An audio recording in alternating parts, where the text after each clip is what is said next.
now to our friend Bimnet Abibi from Galaxy Trading. As always, Bimnet, welcome to Galaxy Brains.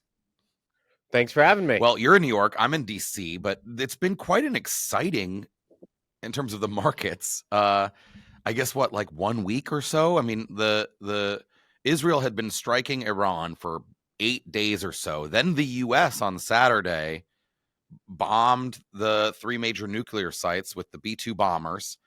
And since then, President Trump has said, although it's not clear if it's totally working, that there's a ceasefire agreement in place or something.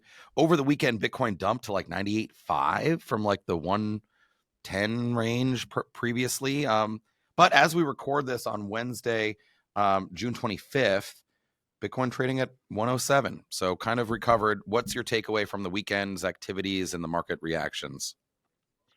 Yeah, no, I mean, I think it was a classic buy the rumor, sell the news type of event. And, typically, U.S. markets have tended to fade war headlines at a quicker pace than, previously. And so, I just think that there's a lot of fear and angst built up going into the strikes, what the retaliation was going to look like. Is there potential for escalation?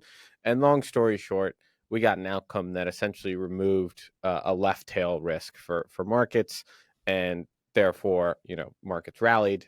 Given you're kind of removing like the worst case scenarios, and that's brought Bitcoin with it. I think the illiquid move that you had, over the weekend of the strikes, was simply a function of the illiquidity.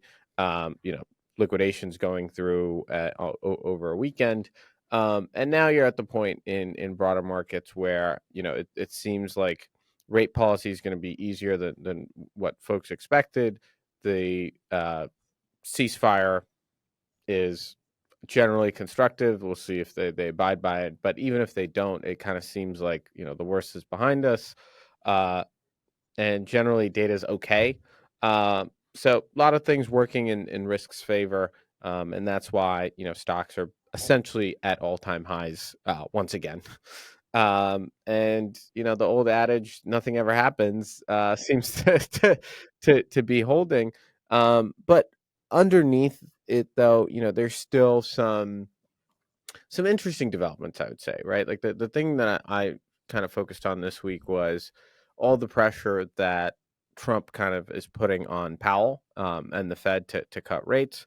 You had a couple of governors come out a little bit more dovish. Yeah, it was than Waller usual. and somebody else. Correct. People were saying, Yeah, maybe those guys, are buying for the yeah, job. just like Fed chatter. I mean, they can also just intellectually have the view that it should be dovish. That's fine too. But yeah, what's your take on that? So I mean, I think it undermines the credibility of the Fed as a independent agency, and over the long run, I think it sets a bad precedent of the executive branch being involved in kind of monetary policy decisions on an explicit basis. I think historically there've been, lots of coordination that we probably don't know about publicly, but the explicit, kind of relationship is the one that's a little bit concerning from a credibility standpoint. But yeah, I mean, Lutnick's piling on the pressure. Like basically anyone that's a talking head on TV is piling on the pressure, and I just don't think that the office of the Federal Reserve kind of deserves that, because they have done a fantastic job over the past couple of years. A handful of mistakes here and there, but all else equal, they've done about as well as that they could have.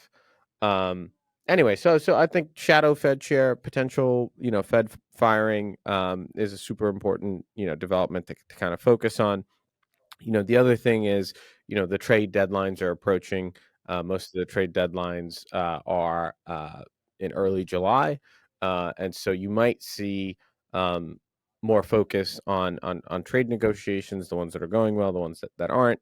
But again, it kind of seems like the market's kind of willing to overlook pretty much anything at this point.